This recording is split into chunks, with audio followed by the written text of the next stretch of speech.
Make it through the times we had. I see it now, I see it now.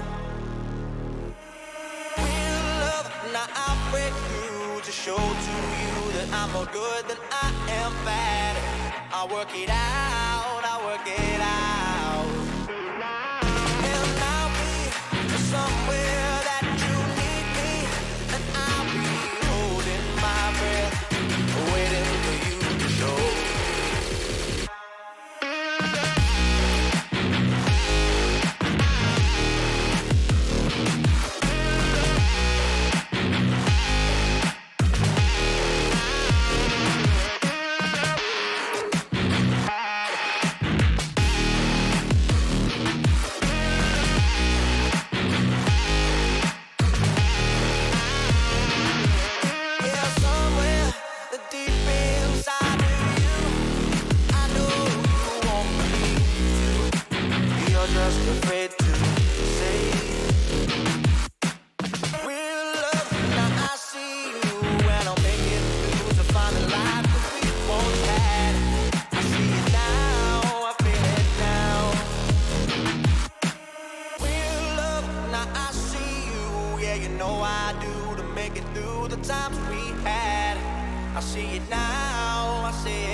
Some days there's no one else who loves me like you used to.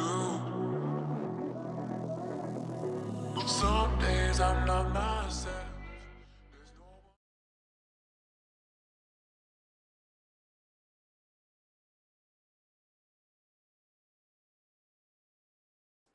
How's everybody doing? I just noticed that my mic was muted, so I'm getting better at this. What's going on, everybody? Welcome to the BlockRoots crypto YouTube stream. My name is Ryan, aka Kennering Clark.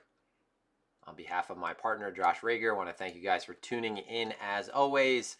I'm going to give everyone a minute or two to join, and then we'll get it started. Got a couple people in the chat. Handful of people looks like coming in right now. If we go ahead and get those likes up, you know, we really appreciate that. We really need that that dopamine feedback, that little boost. So we'll start up in a minute. Hopefully everyone is doing well, trading well. Decent day today, decent weekend. Interesting weekend. Normally the weekends are fade worthy. We'll get into that. Let's see. All right. Sound is good, everybody? Just give me some feedback on the sound. Yeah, friends, don't forget the likes. That's damn right. All right. Farming the crap out of Ray. I'm holding Ray. I'm in a Ray long from around, I think around just under 6 or just over 6. I can't remember. If I open up FTX now, I'll have to put my VPN on. All right. So, okay. That is not a horse. Yeah. There's a horse in the background, actually. Oh, no, I changed things around. Okay, I forgot.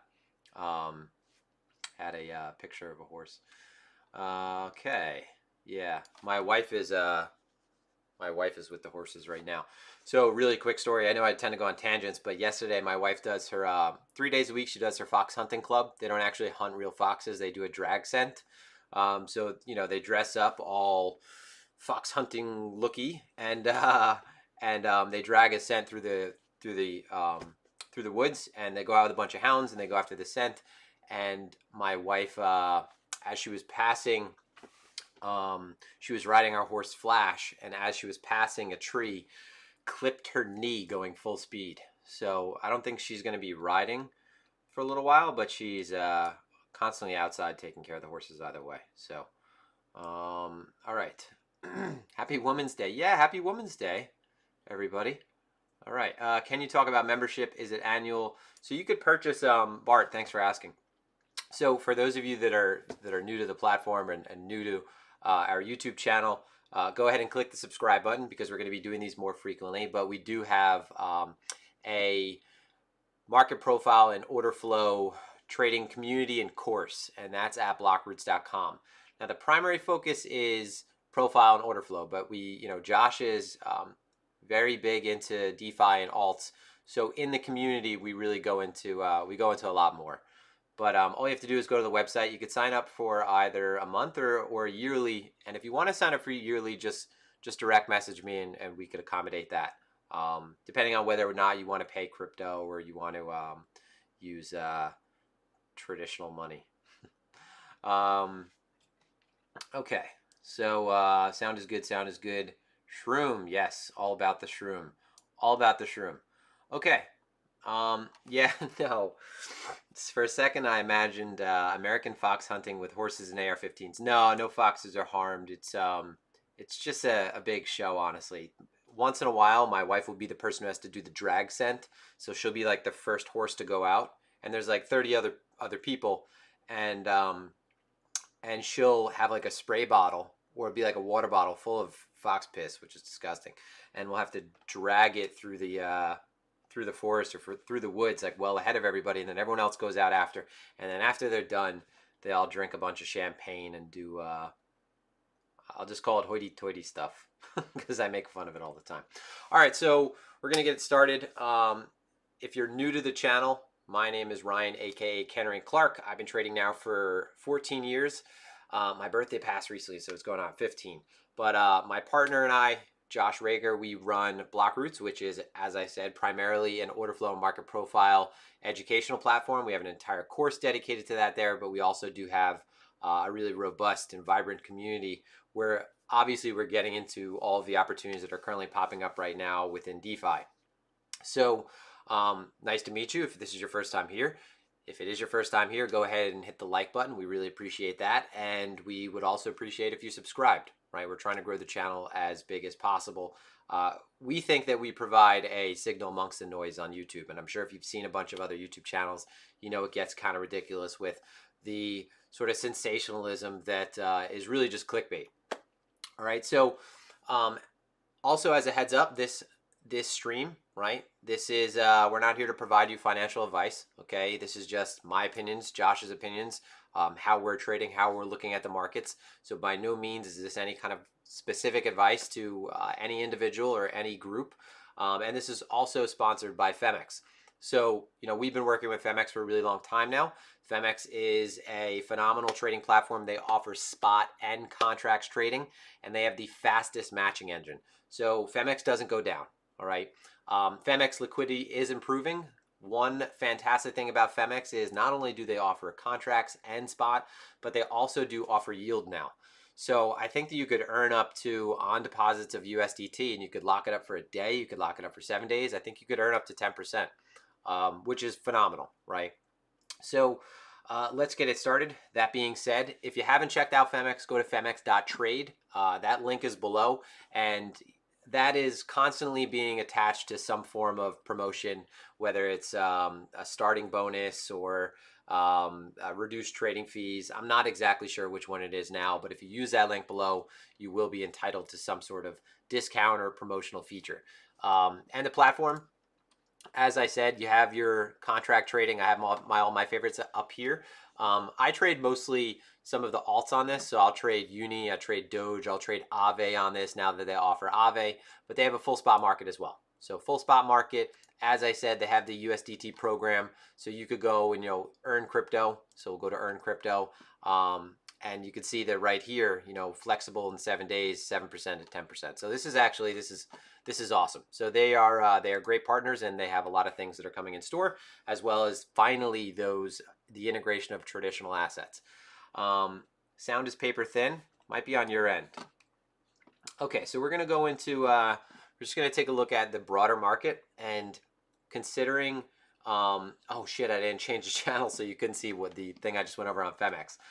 So let me just change the, let's go to the actual screen now. What I was pointing out on Phemex was, I was pointing out the USDT program. We'll save going over that again. I don't want to bother you guys too much in the beginning. But so we're going to take a look at the entire market right now. Okay. Crypto, obviously Bitcoin has been correlated to the S&P, to the DAC. And the DAC and the S&P are correlated. They're going to be trading very closely. As I've said before, the NASDAQ is, you know, the NASDAQ 100 composite. This is 56% of this, I think. It's over 50% is tech. All right. So today you actually see that the DAC is down a bit more substantially than the S&P. The S&P was green on the day, and the DAC was already in the red. This is because the DAC has that heavy technology weighting. So more recently, tech has been getting hurt, right? We've seen the ARK ETFs get hurt. We've seen individual names in tech get hurt.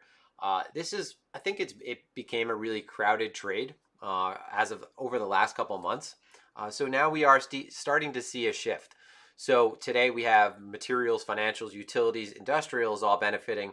But as you can see, tech is getting pretty hurt, right? And I think that this is, again, is because this has been a pretty crowded trade over the last couple months. Tech being higher beta, yielding higher returns more often than not. And Bitcoin, as I said, sometimes it does trade similarly to tech. So recently, Bitcoin and the S&P and the DAC, right? Those two normally correlated. Recently, these have been moving very tightly together. So when I refer to the S&P, right, I think we're all familiar with what the S&P is. The S&P 500, right? 500 stocks. It's pretty much the benchmark of the equity markets. This has, you know, when I'm referring to the S&P, a lot of times I'm going to be looking at the ES chart, right? That's just the E-mini futures contract. It's based around the S&P, and it trades continuous, whereas, you know, the S&P only trades during cash sessions. So recently we've seen that the S&P and Bitcoin have been very correlated. So if we just put on a Bitcoin chart onto this right now, right, I'm actually just going to change it so it's not comparing it in terms of performance, but just putting it over. We could see that recently these two have been heavily correlated. So we're looking at BTC in orange, right? I'll go ahead and change this so it's aligned as well. And the S&P in blue, right? So you could see that periods where the S&P sold off during market hours, right? When the E-mini sold off, when there was a lot of aggressive selling coming into the market, Bitcoin moved in tandem with them, right? And I say them because I said about the DAC as well, right?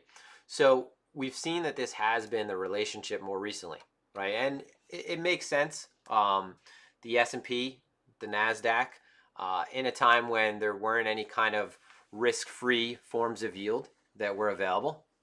This was where investors and where traders went to generate yield, and Bitcoin was and still is, I think, by many interpreted as a risk asset. So in a risk-on environment, it's going to benefit. And we see that when the markets go risk-off, Bitcoin was going risk-off as well. This until, it sounded interesting, more recently. Okay, so within the last, it seems like the last day, so last 24 hours, we could see there's begun to be this sort of divergence between the two. So we'll look at the ES, we'll look at the DAC, which is selling off a bit more aggressively. And I think that the S&P and the DAC they're in the middle of putting in some sort of short-term bottom. I don't think we're going to get continuation from here. I think we have a lot of stress in the markets, and we have a lot of sensitivity right now to current conditions, to things like bonds, a 10-year, right, to the dollar. The market, I would say, is it's in a state of uncertainty, right? So more recently, they've been more heavily correlated. As opposed to the last 24 hours, we've actually seen that Bitcoin has begun to show signs of strength and break free of this correlation. And it almost looks like it's an inverse correlation right now, right? So what we've seen is that as the DAC has moved down, as the ES has continued to move down, whereas, in the week prior, Bitcoin has been sort of moving tick for tick, it has begun to break free of this correlation and move the opposite direction. All right, so this is something to focus on. Just my 2 cents on traditional markets, because I know I sometimes go into them on the streams, and some people are like, I'm here for altcoins and Bitcoin. I think that the whole thing with yields right now is overblown, right? The idea of yields just continuing to go up. I think that's largely overblown. I think what we're going to have is yields settle somewhere between, as Tepper said, somewhere between 165, 170, and maybe 130. And I don't think we have to be too concerned with yields, right? Yields going up, right? Indication that the market is perceiving that inflation is, more or less around the corner or upon us. Don't want to be in something that has a negative yield, right? Because at that point, a negative real yield is not beating inflation. I don't think that we're going to see these go up so much that to sort of stifle that the Fed's going to raise rates. I think that considering Bitcoin has performed well in higher yield environments, there's no reason to assume that it's suddenly going to become most important, that suddenly the most important relationship is going to be yields in Bitcoin. I think that what happens with Bitcoin is, I think it has an identity crisis. I've said this before, and I think it's one thing that actually works to its benefit, that it's a chameleon or a shape-shifting sort of this mercurial asset that one moment it's it's tick for tick with the S&P. For a while we saw it correlated to gold, and then it's getting hurt by the dollar, and we saw that obviously the dollar and the S&P, there was a relationship there. There's so many relationships in traditional markets that you're going to be trying to keep track of. Bitcoin obviously is thrown into that mix now that it's a macro asset. I think that in a sort of extreme risk-off environment, like last March, right? Last March 12th, going back to the crash, I don't think Bitcoin would escape that kind of environment. But I think right now there's just overall levels of uncertainty. We have a stimulus, all right? So think we have $1,400 to anyone who is making less than, $160,000 a year in the United States. I don't think they're really that worried about the economy. I think that the market is just very uncertain right now. So there's this sort of knee-jerk response to any sort of stimuli, right, or any kind of news, any type of response that is either too dovish by Powell, or suddenly we're talking about convexity in bonds, and how there's going to be a bond squeeze, and now I think that the thing on the table is the margin calls for people who are heavy tech, right? Fund managers that are heavy into tech, they're in trouble. I honestly, I don't know what to make of all this right now. I think that the good thing that we're looking at right now is that Bitcoin it's holding up, it's breaking free, and it's in a really good spot. So that being said, keep an eye on traditional markets. When it comes to the ES, and I go back and forth saying the DAC and the ES. When it comes to the ES or the S&P, I think that ultimately we're going to be bouncing around this area. I don't expect any kind of major continuation. I think that we've had some shakiness. I think that there is some uncertainty, but I think that suddenly the market went from being very bullish to very bearish, right? There was really no sort of middle ground or pause within that. And I think that that's just an indication of where we are at now in markets as a whole, right? It's always been very much one extreme or the other, but I think that the market is acting that way a lot sooner. So just something to consider, right? I think that the sentiment has gone a little too sour, a little too fast. Okay, so with Bitcoin, right? And I was looking at Koifin earlier. I don't know if you guys saw this. This is a great platform. This is free. Don't work with them whatsoever. Don't promote for them. It's just a great platform. It's free. I mean, you get all of the calendar events you need to pay attention to. All of the assets across the board, across the globe. You have a really nice setup. It's really attractive platform. It's got all the news. It's kind of like a bargain basement Bloomberg terminal. But the funny thing about that is, like, it's a phenomenal platform. It's like this is not some poor attempt at a carbon copy of Bloomberg. Bloomberg is exorbitantly expensive. I used to have a Bloomberg. It's about $2,500 a month. I think now it's probably going the same rate. And you got to have a 2-year contract, right? So this is a great platform to keep an eye on everything, right? So we have our fixed income markets, we have our equities, we have commodities. Very interesting thing to talk about really quickly, and you might not find it that interesting, but gold's just getting smashed, right? Gold is losing the battle. Gold is losing the war against Bitcoin, right? And this is, it's almost like at first I was hesitant to say it and just was thinking, okay, gold is not a really attractive investment unless you're in an environment that is potentially going into an inflationary environment. Otherwise, it's not like you glamorize having gold in your portfolio. It kind of is just there, just in case. Whereas Bitcoin, it has all of these narratives that make it sexy, right? Gold doesn't have any of that. So I think that now Bitcoin, now that it's gained in popularity amongst these institutional folk, it is kind of the digital versus the analog, and we could very well be seeing the shift take place a lot faster than maybe we anticipated originally. If we look at gold, and we just take away BTC, just from a technical standpoint, if we go all the way back and we look at, for example, gold's monthly all-time high close, right? If we look at the weekly all-time high close, right? It's just, you can see it's ugly already. So up here, and even if we go back down to this shelf, what we're doing is this whole entire area, there's a bunch of confluence between important levels back here from a very, technical 101 standpoint, right? TA 101 standpoint, higher time frame resistance, market turned back here in 2011, 2012, higher time frame macro top, and now coming all the way back down to it. It did serve initially on the way down, each way down, right? Each one of these levels did its job initially in the bounce, but I mean, we've lost that, right? So if we look at gold, the next significant levels, right, you're looking right around 15, and then you're going all the way back down to 13. So this very well could be that Bitcoin has kind of stuck the dagger in the heart of gold, right? I think that gold will always have a place, honestly. Like, if we're in a Mad Max scenario, are you going to get milk faster by cutting off a piece of 24 karat, cutting off a shaving of your bar of 24 karat gold? Or are you going to be able to get, what you need for sustenance by saying, hey, on this, ledger, I swear, if we could get access to electricity, you'll see that I have some Bitcoin.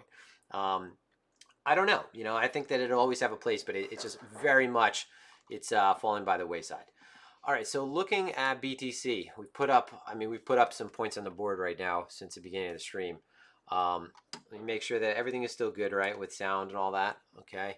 So we'll get this off the chart. This does have Bitcoin on it. So you can see that today, Bitcoin is up 1.72%. The S&P is kind of flat. All right, there was a slight change in the 10-year, but pretty flat. Gold flat on the day, and the DAC down. And you know, again, the DAC is mostly tech, right? So DAC is high beta. Think of DAC as a higher beta S&P. Okay, so we'll get rid of this. Big picture, just as a reminder, the institutions, right? That whole narrative that, you know, they were coming in 2017, they were coming in 2018. Every day is something else, right? In terms of a development, and this is the first time where not only do we see developments and we're told that there are sharks in the water, but we could kind of see the fin pop up a little bit, right? And when I say see the fin of what's in the water on Coinbase, and this is crypto quant, and again, I don't work with crypto quant guys. I have so many platforms that I have access to. I could probably get access to half of them for free, but I just most of the time say, don't worry about it. Like, if it's, what is it, $30 a month, I don't care, I'll just pay it. And if I like the platform, I'm going to use it. I'm more than happy to pay, because a lot of these people are small business people when you think about it, right? They're creating these platforms, and you know, they're creating the picks and shovels during the gold rush. And this is a great platform, so I like to promote it. I don't get anything for it. I just, you know, like to point people in the right direction. This is showing Coinbase outflows, right? So what this is an indication of is that for the very little bit of supply that's left on the market, right, that is available in terms of the float, it is being taken off in large quantities. So today, I think it was today or last night, so 12K BTC. So just over 12K BTC. From time to time, I'm going to be drinking a 33.8 fluid ounce Pellegrino right next to me. So 12.2K BTC. That, you know, do the math. That was like $600 million, right around $650 million. Don't quote me exactly. I don't have a calculator out. Right around that value, which I said is half a yard. So a yard, right? It's a traditional markets term, more from FX than anything else. It stands for a billion. And it was used in case that over a phone, someone was to misinterpret hearing a million for a billion or the inverse, right? So rather than have two values that sound similar, you know, the yard was used to denote values of a billion, right? Billion a clip, okay? So we've seen that a 600 million plus BTC left Coinbase. So this is supply being taken off the market. And I don't know who this is, right? But all of this price action starts to make sense, right? All of this ranging price action, this choppy price action, okay? At the lows, we consistently have a spot premium that shows up. So what I mean by spot premium, for anyone who's new, is that at these lows, so here, back here, over here, all right? As the market came into the low aggressively, we started to see that Coinbase was trading higher than the rest of the market. So, you know, what I'm talking about is, let's say, into this low down here, you know, Coinbase was trading at, let's say, 43,600. And what we'd see on Bybit is it would be trading at 43,550, which was telling you that the Coinbase bid was firmer, right? There was more aggressive selling in the derivatives platforms, and the bid was stronger on Coinbase. Okay, so Coinbase was trading at a premium. It was trading above the derivatives contracts, right? When we're talking about derivatives contracts and a premium, I'm mostly going to be referring to the front months, or what would be the front months. I'm just used to that from traditional markets. Perpetual swaps, right? The closest thing to a front month, it's essentially leveraged spot exposure. So it's not spot, but you get the idea. It's tethered to the spot price, all right?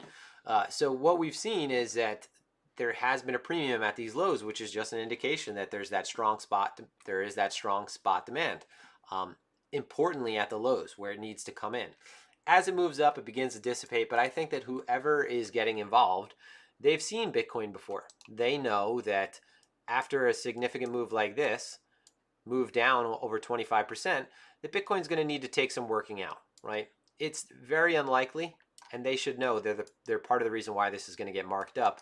It's very unlikely that after multiple moves up, right, we have two strong legs up, one correction back here already, another correction.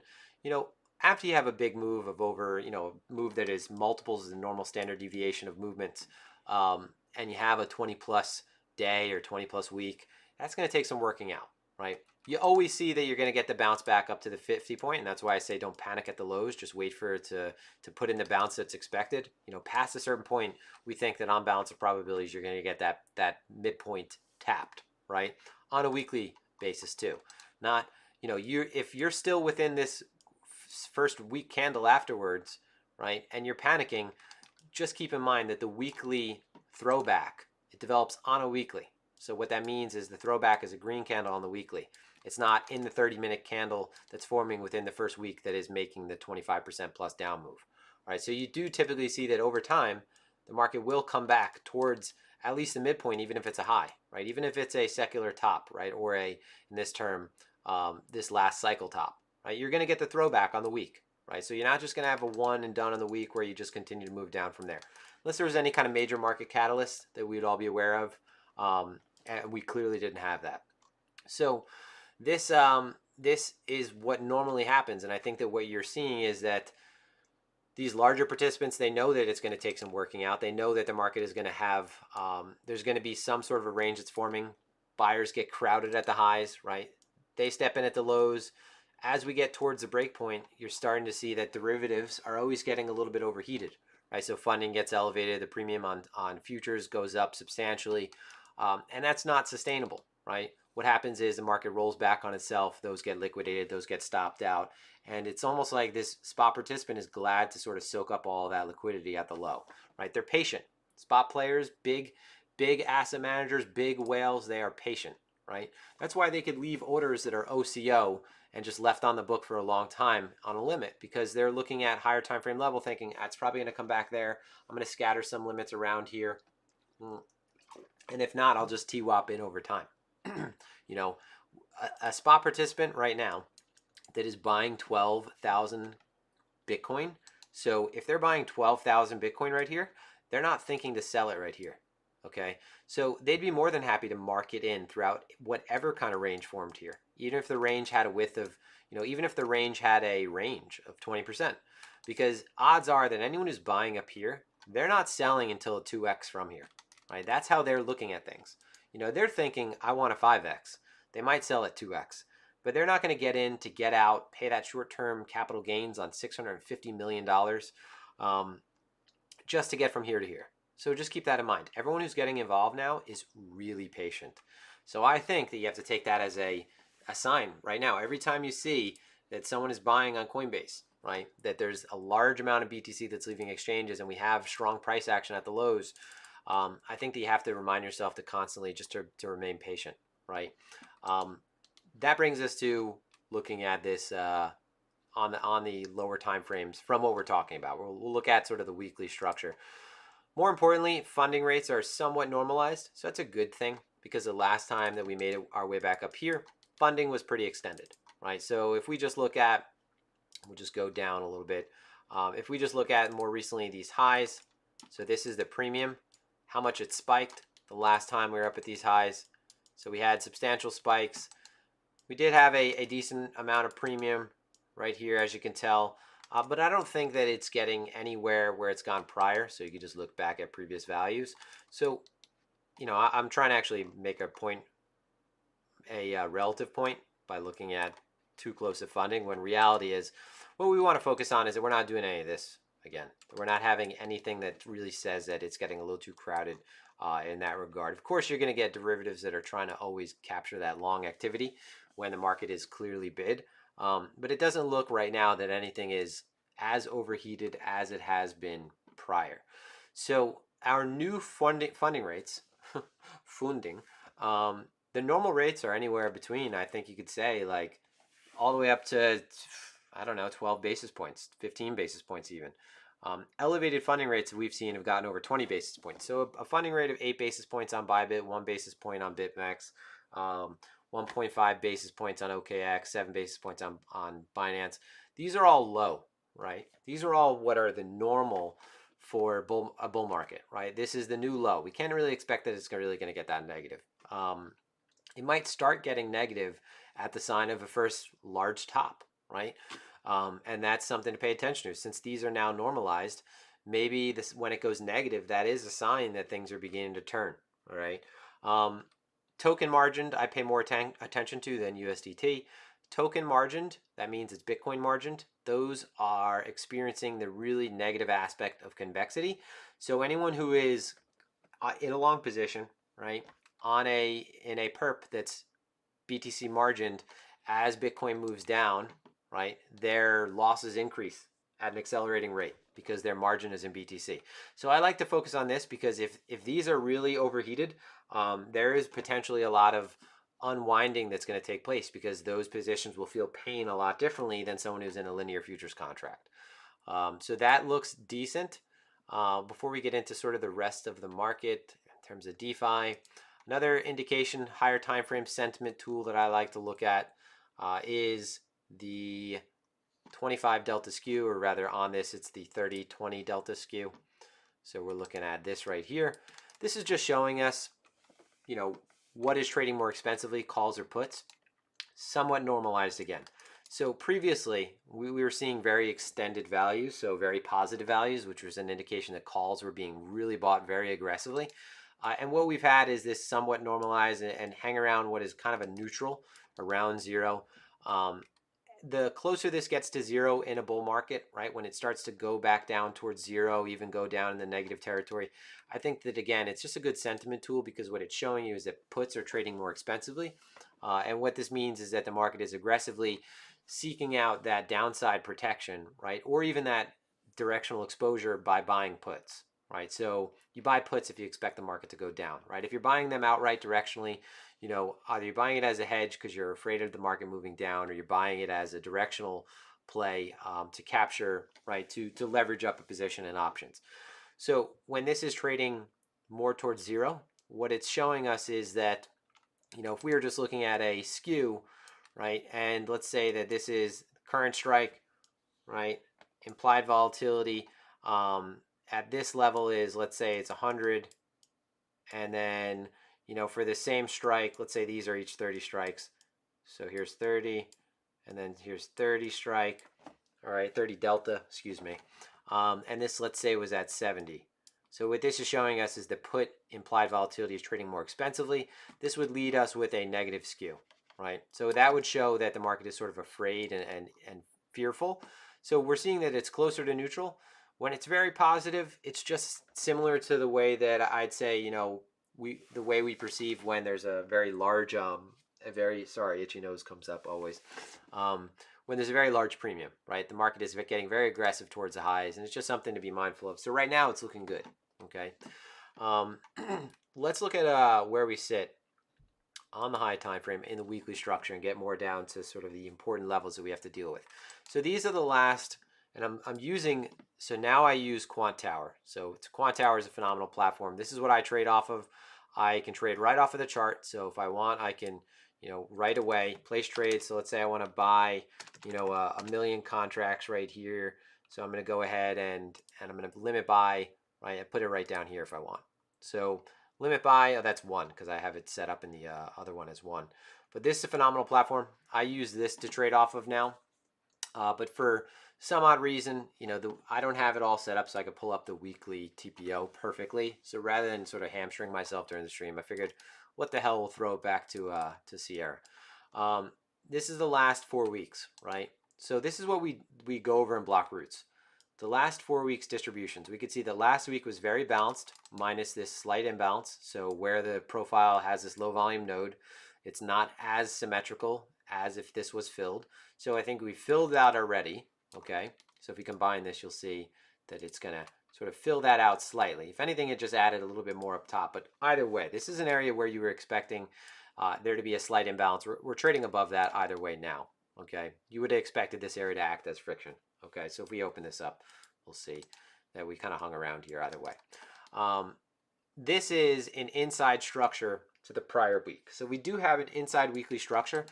This is a really big range though. So the most important levels are for this higher time frame structure, this highest close up here, this lowest close down here, right? Just from a higher time frame candlestick structural standpoint, I'd say, right? On the weekly, these also are your lowest daily close level and your highest weekly close level. So if I go to the TV chart, you'll see that as well.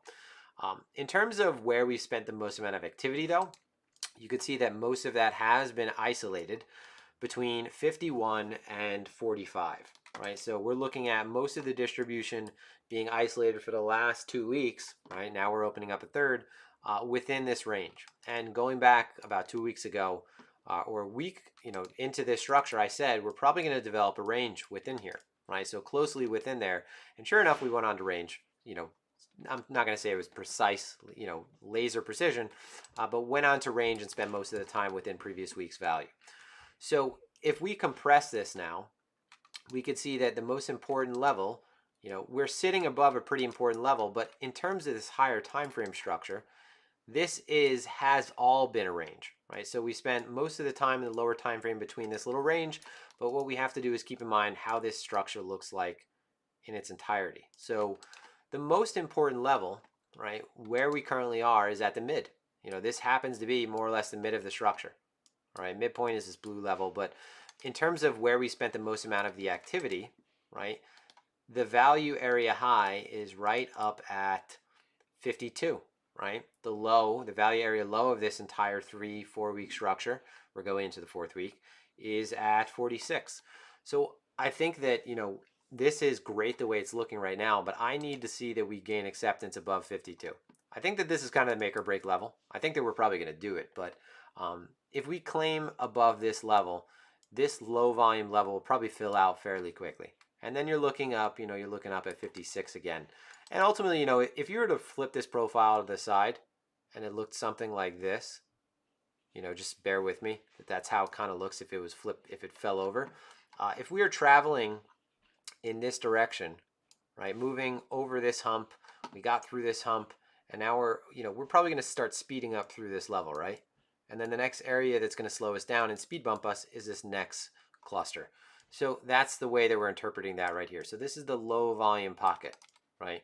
So above 52, I think that we're game on I am game on myself for a nice swing position. All my intraday trading has been kind of uninterrupted either way. There's been a lot of great opportunities, but a nice swing position for me probably sets up between 52 up to, I would say, up to 55. Right? I don't want to be trying to wait for the mid. I'll probably start selling a little bit sooner. But this is just, again, this keeps everything, it organizes the data in a really nice manner. And you could see that if we just look at this from a structural standpoint, again, as I said, the weekly level, right? The weekly high, the weekly low on a closing basis lines up with the daily as well, right? And then what we're actually doing is you can see that the last level before we broke down, so the last area of structure, this little pocket, this little cluster, happens to fall at kind of the midpoint of the structure either way. So that 52 level, that is where the low volume node begins, it's kind of right between here anyway, right? So there's a ton of confluence in this area, right? If I go from if we go from the 50 point of the high to the low close, again, that is, we're looking at all around this level, there's a ton of confluence. I want to say that I'm going to require that price is above 52, right? Kind of above this cluster. And then my idea is that above this cluster, you might have some friction right there. But really what you're looking at is this structure on the way down was imbalanced. There wasn't exactly a ton of activity that formed within here. It was more of gap and then consolidation, then a big move down. So liquidation structures. It shouldn't really act as too much friction on the way up. I would probably start taking profit at the underside of this structure just because, again, we're all optimistic, but at the end of the day, everyone was optimistic at the last high. I want to make sure that I'm still treating this like it could be a longer term range, and taking trades based on that, not changing my spot position. Might consider hedging again up here. I started hedging around this. I started selling, as I said, I posted that thing on Twitter. I said, hey, I'm going to be selling the mid in a throwback, right? Because the idea is you get a big move like this, over 20%, all I say is don't panic, because you're typically going to get, if you're looking at over 20%, you're typically going to get a move back to this 50 point. And I was selling this pretty aggressively early on, even shorting a decent amount back here, getting in and out of position. I can't really justify it now that we're starting to change this transition, right? The more we consolidate against this level, the more likely it is that it's going to break upward.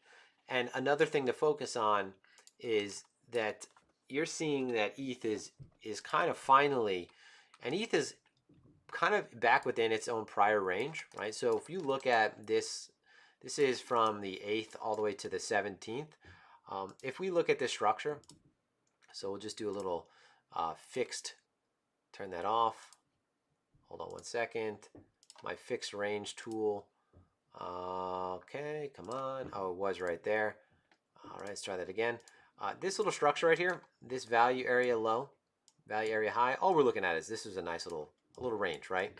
The way that it looks right now, it's almost that we're accepting into the low of this range, which means for me, I typically look at a play to the high right from there, right? So the fact that we're kind of accepted back below these lows, and you can see there was this little flip right here, ETH has a breath of fresh air. I think that ETH is coming up here. And what I think that means for BTC is that Bitcoin's going to seesaw with ETH. And we had seen that going back a while ago, and then ETH kind of just like fell off for a while. So it took a long time, but this is starting to look like potentially ETH is bottoming against Bitcoin, right? So that's something to consider as well. If you have ETH moving up, when two things like this that are that large are showing strength independent of each other, both moving up together, I think just speaks to where we're at right now, and that the cycle still has, it still has legs. So again, 52 though, right? I don't want to prematurely get involved.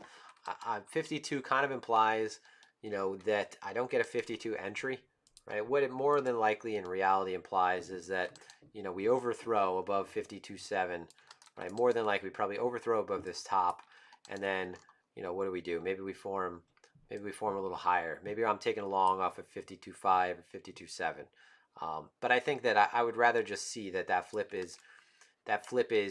has been established, because we've actually had that done before where it looked like it was ready, right?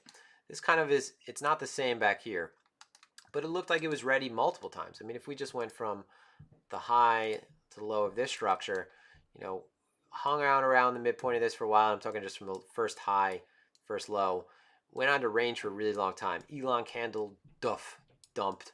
And it took a while to come back to it and finally put a move through it, right? The more that we grind our way up, though, the more bullish I am, okay? When I said that I was looking to sell any kind of rally after this dump, the more vertical and fast that it moved, the more confident I would have been. Now that we are beginning to consolidate upward, right? Or rather, just imagine that we're beginning to, I always draw trend lines on my own charts. I don't draw them enough on the streams. One sec, I just sped my mouse up too much. Shape out what the structure is doing, right? So now that we have this, and we're sort of making these higher lows, even if we continue to march down here a little bit longer, the more that this spends in this pocket, I think that we're just going to kind of pop up, right? Does anyone have any questions? I kind of just went on for a while. Let's go back to, I'll throw the Sierra up to pull up the daily. It's just faster to use this than to use Quant Tower, and if I use Quant Tower, it's going to pull up my account stuff.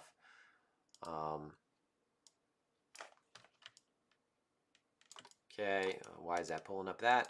All right, so here we go. And that doesn't look right for some reason, because yesterday should have had a poor high. Maybe the grouping is too high. It is. My grouping is too high right now. Okay, nope. Tick setting. Oh no.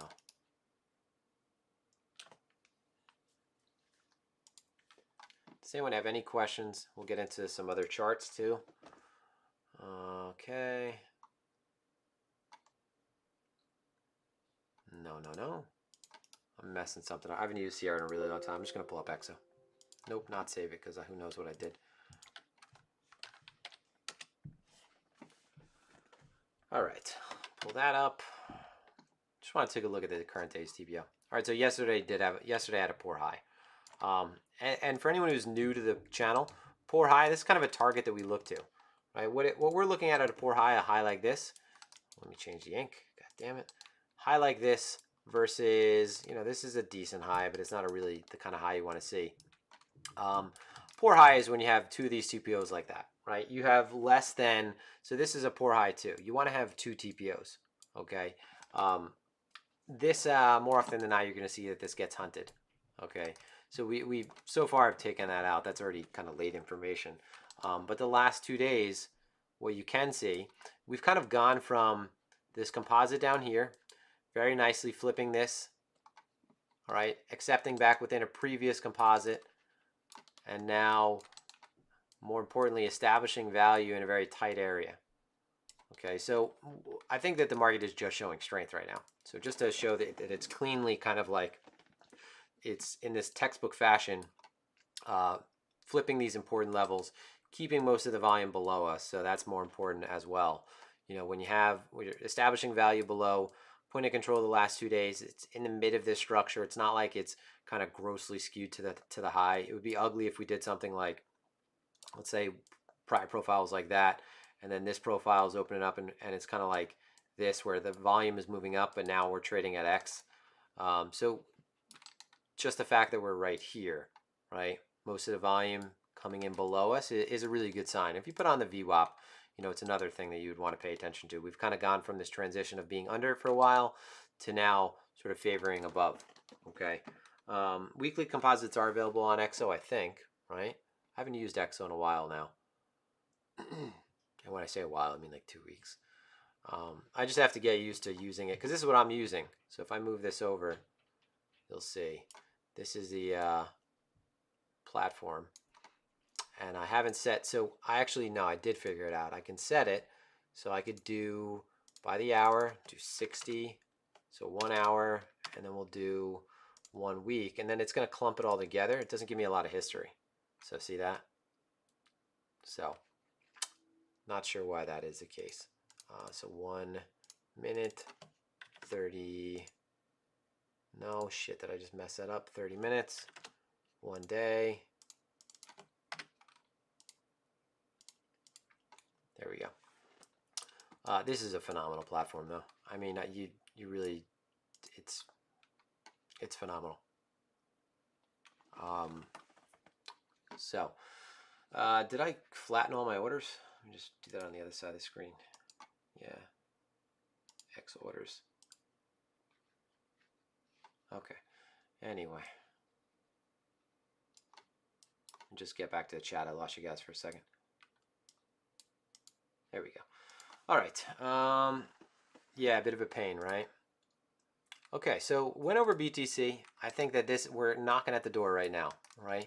It looks like, and I say this cautiously, you know, this is looking really strong, right? Just weigh this information, okay? It's looking strong on a Monday following a strong weekend. So we had around, I think the returns this week were around 4.5%. Normally Monday fades that if it's positive.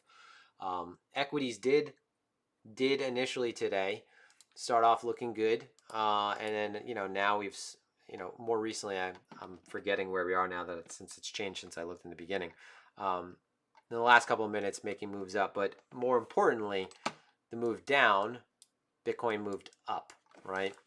So that, and in the face of that, we saw 12,000 Bitcoin leave Coinbase again. So all these things considered, we could be approaching the point where this is going to see its next significant move up, right? And retest these highs and see what we have back up there. And guys, just to keep this, you know, just to keep things in perspective, you know, this is zoom out, right?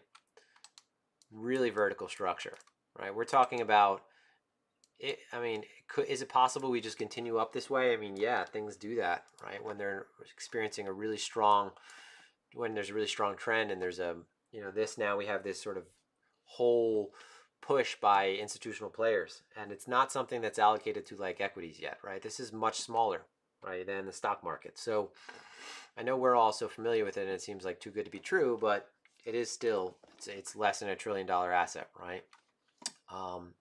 Now, and the market is small. That's a better point, right? The crypto market is the size of some individual equities.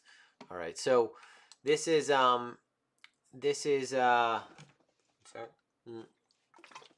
That actually might not be correct. At this point, crypto market, there might not be any other. Let's look that up. That might not be correct anymore. So total market cap is 1.6 trillion. What's the largest market cap stock right now? Is it Tesla? No, it's not Tesla anymore. That's definitely not it. Is it stocks by market cap? Is it Apple? Saudi Aramco. Oh yeah. Okay. Oil is just surging recently. So the entire crypto market cap is smaller than the market cap of Microsoft, right? Smaller than Apple. And this is the entire market though, right? You know, if we're looking at the total market cap of the largest companies on this alone, it's 84 trillion. Okay, so there's a lot more room for growth, right? And I think we're about, what, a tenth of gold right now? Yeah, China this morning getting smashed, right? Let's go to the indices.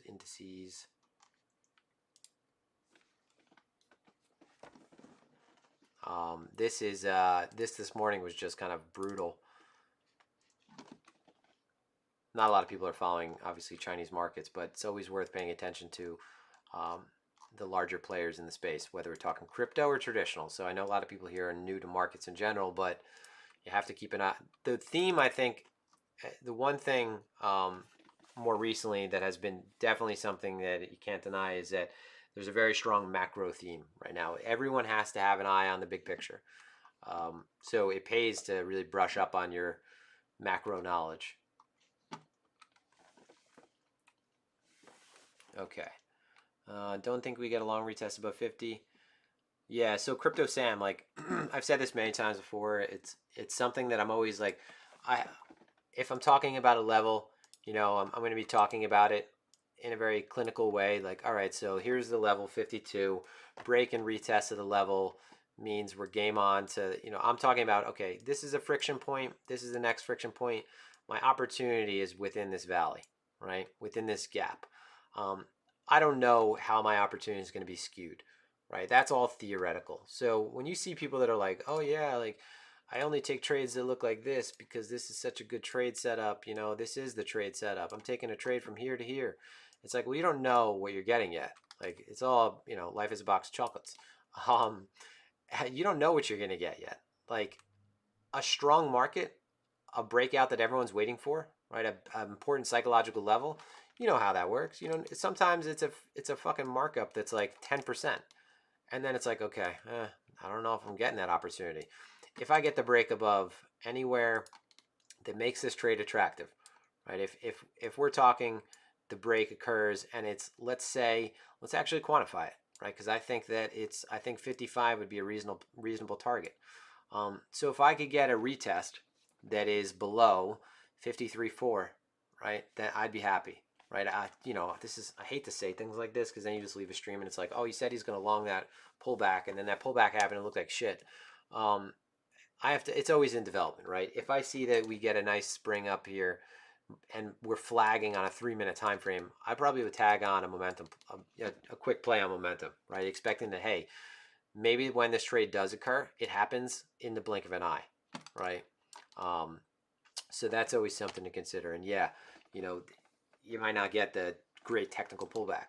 And honestly, when we have a really significant level, I get really scared when you have, not really scared, but I get concerned when you have such a important level, like let's say this 52 level, and then pops up and then comes all the way back down here. I don't know. It's just, you want to see that the level gets left quickly and the buyers are racing to get involved again. You know, otherwise, let's say we break above this level, maybe we got a lot of chop ahead of us. And then maybe it's like, maybe I'll tag on one of my sub accounts, I'll tag on a swing here, but I'll just focus on scalping this like it's still within a much larger range and it's going to just be a lot of chop, right? Okay. Oh, Stan, okay, so yeah, we'd have to merge them. Yeah, I didn't think that I ever put on a weekly on XO, but wasn't sure. Okay. U.S. stimulus bill narrative factor into BTC going. I think where BTC is going now is because institutions now are just getting their passive allocation. Honestly, I don't think that, you know, we're all involved, so we kind of have like this soft spot for Bitcoin in our hearts, and we're like, oh, it's our kid, like we've loved it for so long, and now other people think it's beautiful too. Institutions getting involved now, they're not like romanticizing it. A lot of them are just getting involved because everyone else is, and they're thinking, yeah, I have my Bitcoin allocation, right? Um, I'm just putting a little bit in my portfolio. The point is, they don't have to be excited about it for us to be really excited about it, because their little bit has a drastic impact on the market because Bitcoin is so small, right? It's a macro asset now, yes, $1 trillion, right around $1 trillion, but it's very under allocated to from an institutional standpoint. So now that we have these larger players getting involved, um, I don't think that I don't think like we need to care about this stimulus. I think that the stimulus is good for risk on assets. Although maybe there's a case to be made for that kind of this one being priced in. It almost feels like every foreseeable outcome now is priced in. But I don't think that that's what really matters. I think what we're seeing with Bitcoin is that you're getting this trickle in by institutional players. They're not going to get in for a 2x, and they're going to mark Bitcoin up when they're all in, right? They're going to start, they put on their position. They're going to start talking about Bitcoin a little bit more. I think that's what's going to happen. That's typically how they talk their book with everything else. If you look at Goldman and their track record of saying things were buys and high ratings, like it was always that was, not always, because I can't say that, but a lot of times that's a counter trend signal because they're trying to offload on you. We want to see that they start doing that. They start talking about it. They're just starting to be able to get involved, right, through all the red tape and bureaucracy. So that's what I'm most focused on. The stimulus, these are all like short-term things, right? I don't think the markets are going to collapse. I think that we have a lot of short-term pains right now. That's really it. I think when it comes to the stimulus, though, as a material effect on markets, here's what I do think. I think that the stimulus will have an effect on your micro caps, on your small caps, right? So people that are trading right now and trading the little bags of DeFi pairs, and don't have a lot of money, and I don't want to say that, right? But that $1,400 check, that could have a drastic impact on small caps, right? A bunch of those, right, in aggregate. So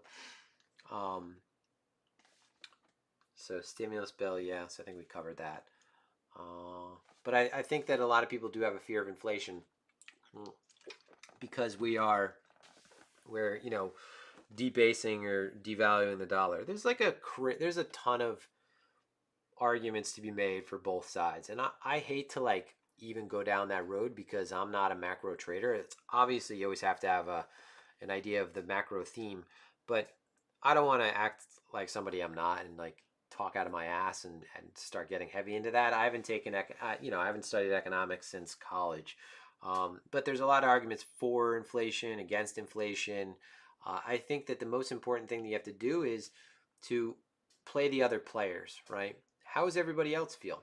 How does everybody else in the market feel, regardless of what's going to happen? Well, how they feel is probably how they're going to position, right? So that's what I'm most concerned with. I'm concerned with what the perception is. As long as a lot of people are with big money or their perception is that over time the dollar is getting debased and we're going to see inflation, and as long as they keep buying, like I don't care if it ends up being true, right? I'll probably be out by the time that it matters anyway, because I'm not, I'll probably have a Bitcoin bag for who knows, I don't want to say anything long term because I never know how I'll change my mind, honestly, which I think is important for everyone to understand. You're going to be changing your mind a lot when you're trading, and hopefully you do, because if you can't change your mind, you're going to wreck yourself. Let's look at some pairs. All right, I recently just got into Ray, so I talked about this. Ray, I think, is very similar to SRM. I think that SRM being part of FTX, a Sam coin.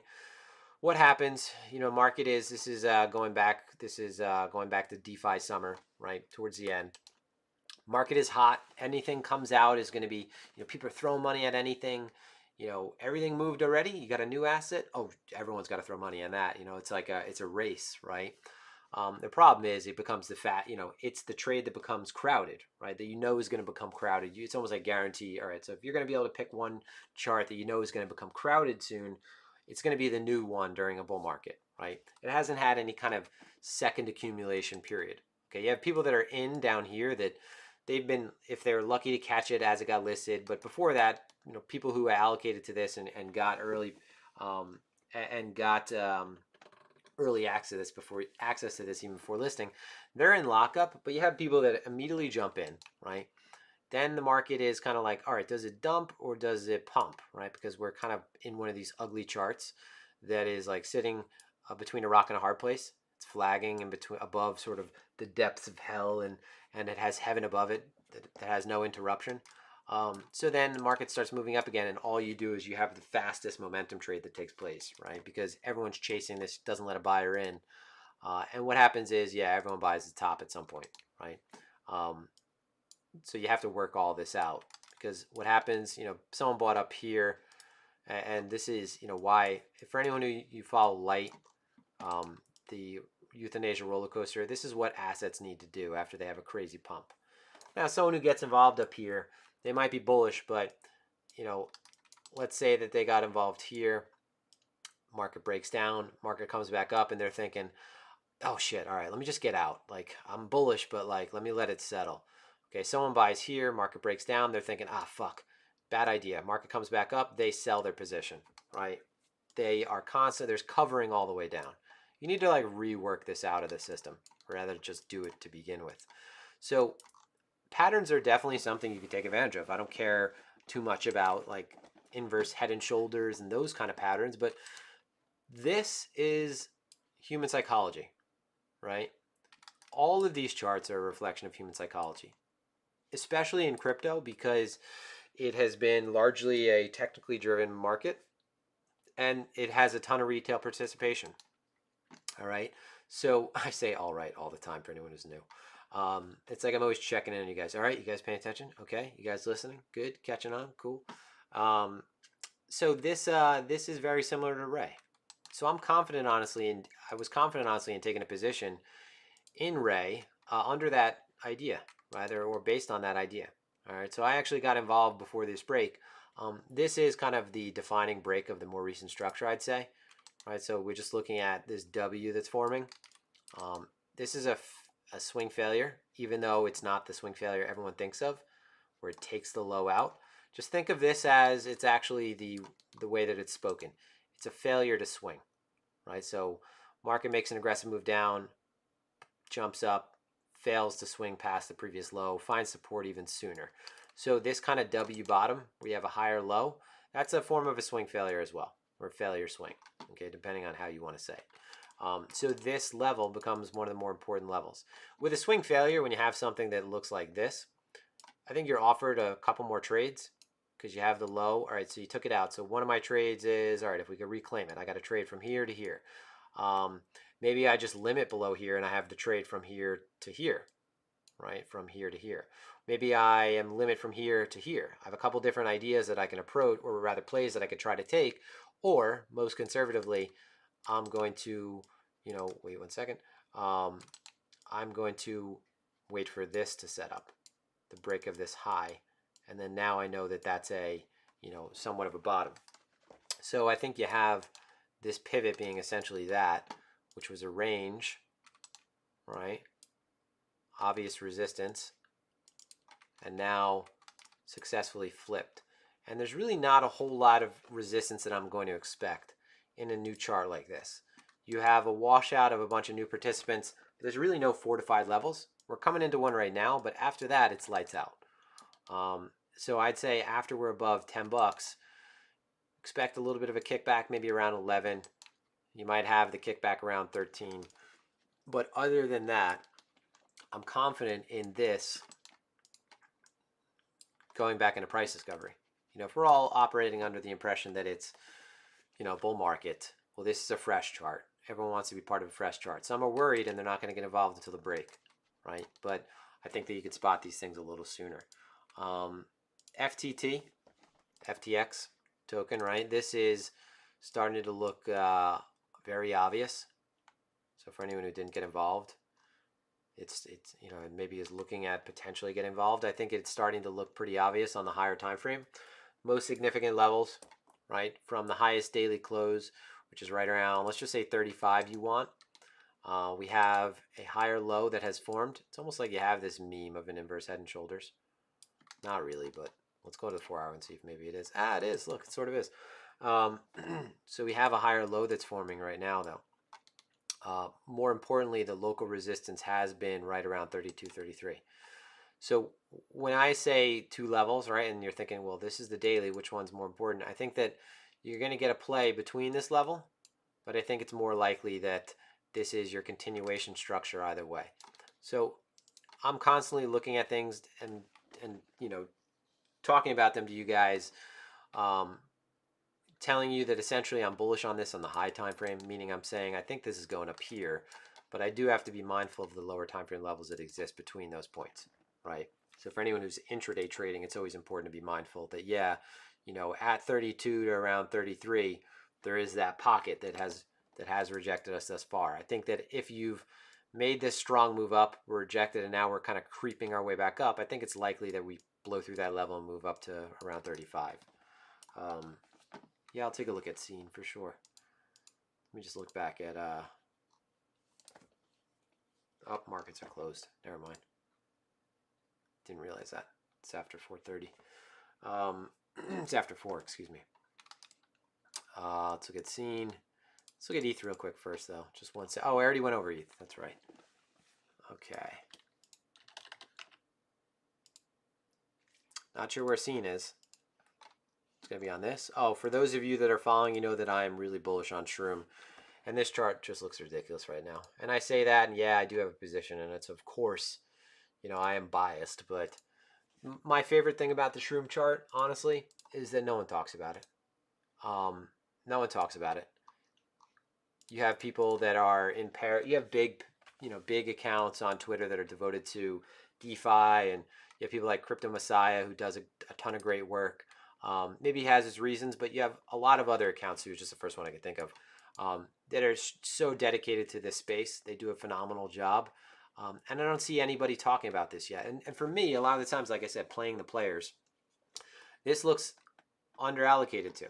All right. And this kind of march up in price discovery above the previous high, slow grind up, I think this is going to rip above $1 soon.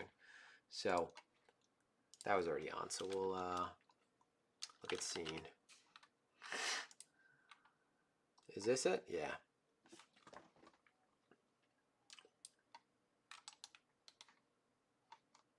I mean, looks like it looks like we're stuck within a range with this one, right? It's not that I'm saying that you're not seeing. It's kind of like the previous highest daily move, the top side of this. So one thing about, so just to sort of preface this, I wouldn't get too hung up on precise levels with these thinner pairs. Like, the market is so thin. It's not, again, I always make the reference to treasuries. It's not like a treasury, right, where it's thick, where precise levels are going to really be important. Like, we don't go saying like, oh, you know, yeah, so treasuries are 150 the other day and they're at 160 today. Like, oh, no big deal. It's like, oh, now that's a big change. Whereas with a thinner thing like this, I don't think that you should get too hung up on really tight levels. Just identify the levels of congestion, right? Congestion. So what we're seeing essentially is that resistance, support, resistance, support. One thing I think notably is that this is setting up as lower highs right here. So just my brief little analysis of this, which could mean that this is going to range longer, or that maybe this is turned, right? I don't see the most bullish volume on it. I mean, this is probably really thin. So like I said, who cares about that? And what I mean is, like, the smallest amount of volume can come into these things either way. So, but the problem with this is you're going to want this sort of higher high to at least make an attempt, at least have an even high, at least kind of hang out around there. Whereas now, as you can tell, we're sort of favoring the low of this structure. We haven't been close to up here.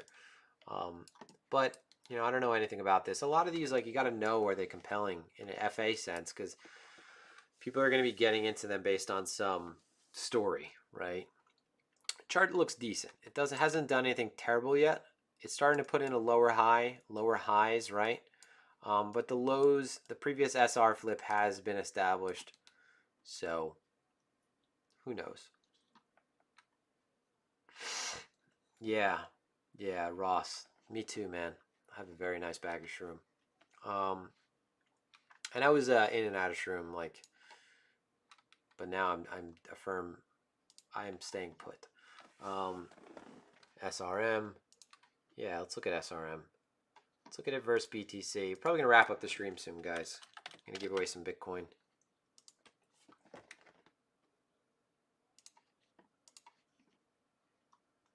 So SRM, great weekly structure. Into the next logical weekly resistance, the only one you really have, right, on the chart. So consolidating under that, it looks like. But so far, so good. I mean, this is against BTC. So more importantly, I just want to know that we're showing strength against BTC, and more recently we have it again. ETH showing, this is, obviously correlated to ETH though. So I want to know when we're getting close to this level to be mindful of it, even if I'm just trading the USD chart. So this daily level on SRM. Other than that, on a BTC chart, this looks good. Significant highs, big move up, acted as support, showing strength now against Bitcoin. That's good. Now looking at the USD chart, this is a great looking chart. Getting pretty extended, obviously. This is kind of this, again, this is where I hope Ray is going to be. But series of higher highs, higher lows, looks good. And looks like it's maybe beginning to, this is the first time you're starting to show signs of a range forming, right? You have a lower high put in, lower high so far. Again, you have somewhat of a range forming. This could vary, in a bull market, you're going to see that trends don't lead to huge pullbacks. They lead to, further accumulations that are just ranges that form. If we're looking at something like even the 20-period moving average, it's good. Still, the trend is still intact from that standpoint, right? Using a tool like that to sort of define the trend looks good. This honestly looks good. I'd say that this is probably going to spend a little bit of time around here, unless ETH starts taking off. Pay attention to ETH though. No, I have not gotten an RGT. I don't know anything about it.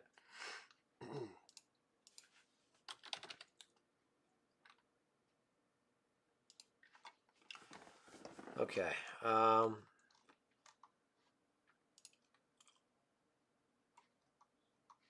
Just change this real quick. All right. So just going to mark really quick some of the daily levels on the way up, right? Strong daily trend all the way up, range, and this is a breakout of that range.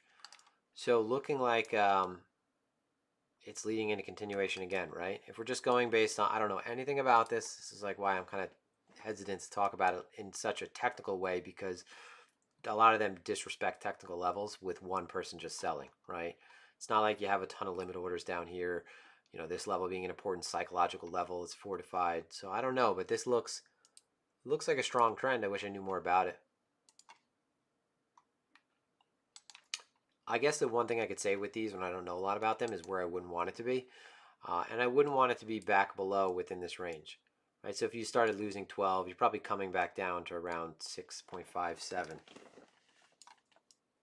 All these have to do is start losing momentum, start losing structure before everyone says, I'm stepping out, I'll wait. So, but I think we're going to wrap the stream up, guys. I'm going to give away, like I said, so we're going to give away $200 in Bitcoin. And what we're going to do is, and it's just easier, is after the stream loads, right, it's going to take a second. Go ahead and leave a comment below the video, right? Something you liked from the video, a little bit of feedback, any feedback, right? Whether it's constructive criticism. Now the video might take a half hour before it completely processes, but you have to leave a comment below the video, all right? Not in the comment box right now, but below the video, the kind that you leave on videos that aren't live. And then I'm going to pick 4 people using the random comment picker. And I'll type in below your comment and tell you that you've won, and I'll tell you by tomorrow. So I'll give away $200 in BTC. I'm going to give away, we'll split it up 4 ways. Right? So each one of you guys will win $50 in Bitcoin. And from there, when I reach out to you, you tell me if you want me to send it to you in USDT or BTC, whatever is convenient for you. Market looks good right now, though. Honestly, Bitcoin looks good in the sense that it's at a significant technical level. It's not turning away very easily right now. It's back above its 20-period moving average, right? So that is really good as well. Something to point out, this is the EMA, but the moving average, right, the center Bollinger line, the arithmetic mean, back above right now. So this is a really good moving average to look at, for a lot of reasons, but one of them is it's the center Bollinger line. We could see when we're very far from it and that we've deviated very far to the upside or to the downside, and we often return back to it. In bull markets, you're going to see that you maintain the top side of it, right? So any kind of pullback is a good buying opportunity. When you lose it and regain it, it's a sign that maybe the trend is beginning to pick up steam again, and to rather bulls are starting to gain control again, and the trend is looking to resume.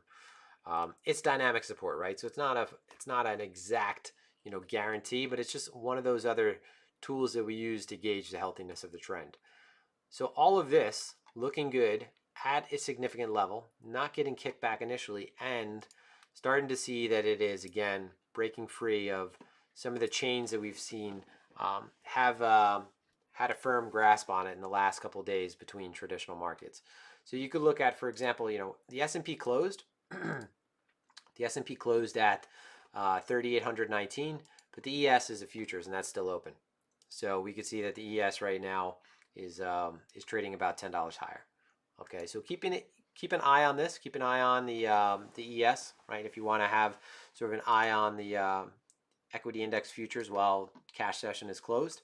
Bitcoin looks like it is holding up really well against it, and that's something that hasn't been evidenced as of the last week. So the fact that it's doing it right now is really good. So yeah, no problem, bud.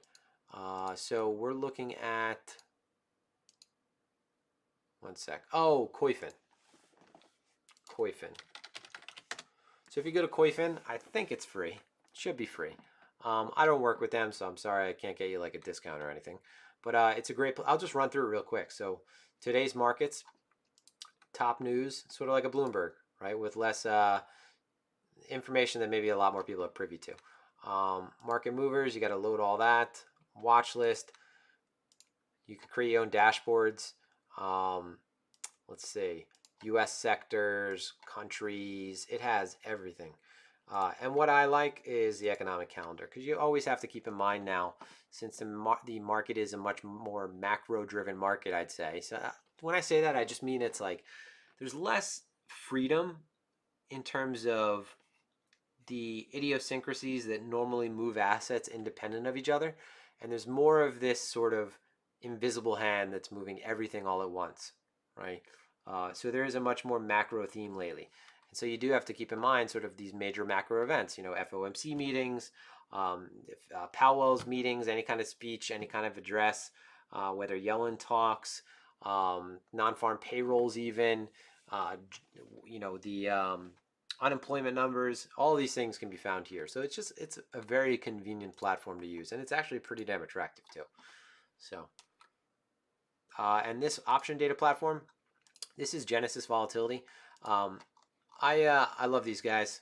They gave me access to the platform a while ago, asked me what my opinions were on it before they listed. So they've done a phenomenal job. This does cost money. I don't know what it costs. I don't pay for it, but it does cost money. So yeah, I talked to the developer at Koyfin, and I honestly told him, I said, listen, sir, you need to charge for this, because it's just, if you have something good, you got to charge for it. And that's why when someone has something good, and I just like to highlight it. I don't want to kick back. Like I said, guys, in the beginning, we're partners with Phemex.